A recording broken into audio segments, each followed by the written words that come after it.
ज्या शाळा 25% आरक्षित प्रवेश देत नाहीत त्या शाळांची मान्यता रद्द करावी या मागणीसाठी विविध विद्यार्थी संघटनांच्या वतीने आंदोलन करण्यात आले।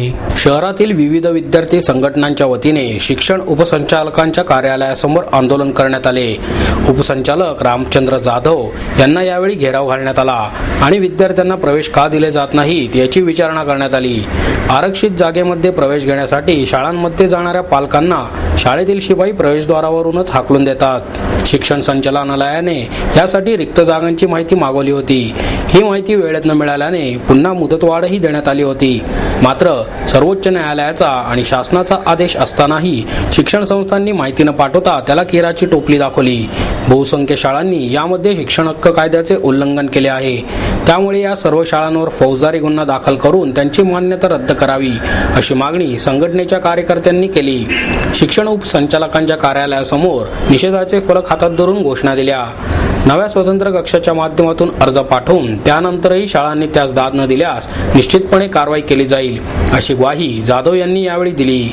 स्टुडंट्स वेलफेअर असोसिएशनचे सुरेश जैन, शहर काँग्रेस कमिटीचे सरचिटणीस निलेश बोराटे, भारतीय विद्यार्थी सेनेचे नितीन भुजबळ, राष्ट्रवादी विद्यार्थी काँग्रेस कसबा विधानसभेचे प्रशांत गांधी, महाराष्ट्र विद्यार्थी परिषदेचे प्रमोद उमरदंड, राष्ट्रवादी विद्यार्थी काँग्रेसचे सरचिटणीस राकेश मस्के, स्वाभिमान संघटनेचे उपाध्यक्ष अमित पवार, क्रांती सेनेचे अध्यक्ष श्याम फासगे यांनी हे आंदोलन केले।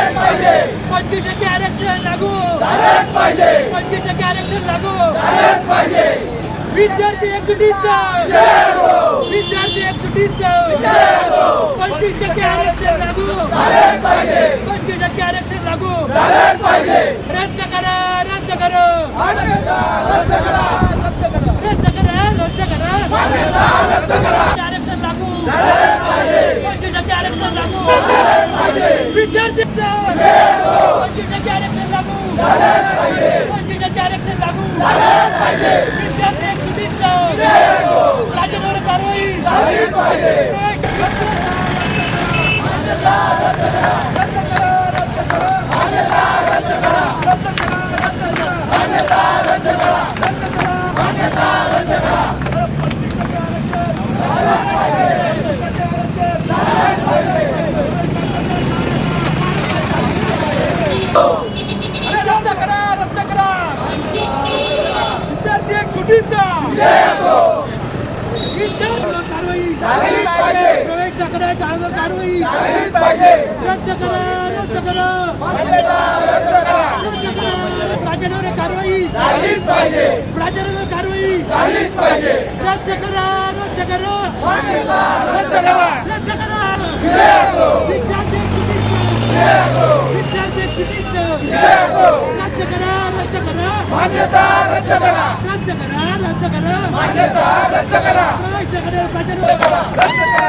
बोराटे, सरचिटणीस पुणे शहर काँग्रेस कमिटी। RT 2009 हा कायदा महाराष्ट्र शासनाने महाराष्ट्रातील सर्व शाळांसाठी या वर्षीपासून लागू केलेला आहे। या कायद्यानुसार 25% जे मागासवर्गीय विद्यार्थी आहेत किंवा दुर्बल घटकातील बालक आहेत त्यांना प्रवेश देण्यासंदर्भात हा कायदा आहे। या कायद्यामधनं जरी अल्पसंख्याक विना अनुदानित शाळांना जरी वगळण्यात आले असले तरी ज्या शाळा सरकारी जागेवरती आहेत किंवा सरकारकडनं कुठले सोयी सुविधा घेत आहेत या शाळांना देखील हा कायदा लागू आहे। नुकत्याच काही शाळांच्या प्रवेश प्रक्रिया पूर्ण झाल्या त्यामुळे ते प्रवेश घेत नव्हते, पण शिक्षण उपसंचालकांकडनं त्यांना जागा वाढून देण्यात आलेल्या आहेत। असं असून देखील काही शाळा या ठिकाणी 25% प्रवेश विद्यार्थ्यांना देत नाहीयेत। या संदर्भात आम्ही आज या ठिकाणी शिक्षण उपसंचालकांच्या कार्यालयाबाहेर निदर्शनं केले, त्यांना घेराव घातला व आम्ही या ठिकाणी अशी मागणी केलेली आहे की ज्या शाळा प्रवेश देत नाहीयेत या 25% रिझर्वेशनच्या विद्यार्थ्यांना त्यांच्या शाळांची मान्यता रद्द करण्याची तुम्ही अहवाल त्वरित शासनाला पाठवा व त्यांच्यावरती कारवाई करून विद्यार्थ्यांना न्याय द्यावा। महाराष्ट्र राज्य शासनाने नुकताच 25% आर्थिक दुर्बल घटकांसाठीचा कायदा केलेला आहे. त्यांच्यासाठी शाळा प्रवेशात 25% जागा रिझर्व्ह ठेवाव्यात. पण पुण्यातल्या बहुतांश शाळा या कायद्यानुसार एकही प्रवेश देत नाहीत. तर त्या शाळांवरती फौजदारी गुन्हा दाखल करावा आणि त्यांची मान्यता रद्द करावी, यासाठी आज आम्ही आंदोलन केले आहे. माउंट कार्मेल स्कूल असो, दस्तूर स्कूल असो, तिथं कुणी पालक गेले की त्यांना शिपाई बाहेरूनच हाकलून देतो. शिपाई सांगतो की आता आम्ही प्रवेश कुणालाही देत नाही, आमची सगळी प्रवेश संपलेले आहेत. चुकून एखादा पालक आतपर्यंत गेलाच ऑफिसपर्यंत, ती त्याला सांगण्यात येतं की आमची शाळा काही त्या ह्याच्यात येत नाही आणि आम्ही त्याचे काही प्रवेश देणार नाही 25% राखीवचे. इंग्रजी माध्यमाच्या शाळा तसेच मराठी माध्यमाच्या शाळा यांना RT ॲक्ट 2009 हा लागू आहे. हा सर्व शाळांना कायदा लागू आहे. परंतु ज्या अल्पसंख्याक शाळा अजिबातच कुठलीही ग्रँट घेत नाही, कायम विनाअनुदानित आहे आणि ज्यांनी सरकारची कोणतीच मदत घेतली नाही, अशांनाच फक्त हा लागू नाही.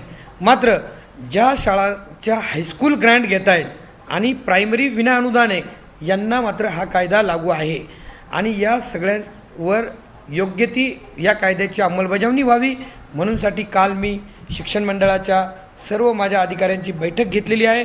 बैठक घेऊन त्यांना सर्व शाळांना व्हिजिट करण्यासाठी सांगितलेलं आहे आणि एक फॉर्म त्यांच्यामध्ये कडे दिलेला आहे आणि पत्र दिलं की त्या शाळेला की हा कायदा तुम्हाला लागू आहे आणि तुम्ही 25%चे ॲडमिशन केलेच पाहिजे आणि ज्या शाळा करणार नाही अशा शाळेची मान्यता आम्ही रद्द करू. आणि आज आणि उद्या परवा 3 दिवस आमची माणसं संपूर्ण शाळांच्यामध्ये अधिकारी फिरणार आहेत आणि माहिती घेणार आहेत की 25% खाली तुम्हाला जागा मंजूर किती आहेत आणि त्यापैकी तुम्ही भरल्या किती आणि रिकाम्या जागा किती आहेत.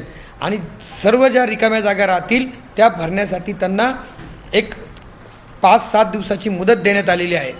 आणि जर त्यांना असे वंचित घटकातली मुलं किंवा दुर्बल घटकातली मुलं विद्यार्थी भेटले नाही तर आम्ही आमच्याकडे जे पालक येतात त्यांना पत्र देऊन त्या शाळांच्यामध्ये दुर्बल घटकाच्या खाली ॲडमिशनसाठी पाठवत आहोत.